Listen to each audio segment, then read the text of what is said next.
અને ઘણાયને નરકની વાત કરીને એટલે એમ કે એવું કાંઈ હોય નહીં, હવે જે છે એ બધું અહીંયા છે, અમારે તો સ્વર્ગે અહીંયા નરકે અહીંયા. વાત સાચી, નરક અહીંયા, વાત સાચી, હું કાંઈ નથી.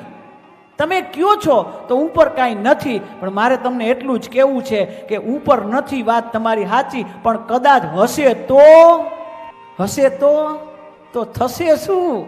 એના માટે પ્રભુ, એના માટે સત્સંગ જરૂરી છે, એના માટે સેવા જરૂરી છે. તો ધર્મ ભજસ્વ સતતમ તેજલોક ધર્માન.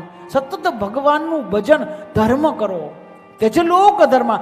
લોક ધર્મ છોડો. અને આ વાત ગોકર્ણ ગીતાએ કીધી અને એ જ વાત પાછી લાગુ પડે ગોપી ગીતની અંદર.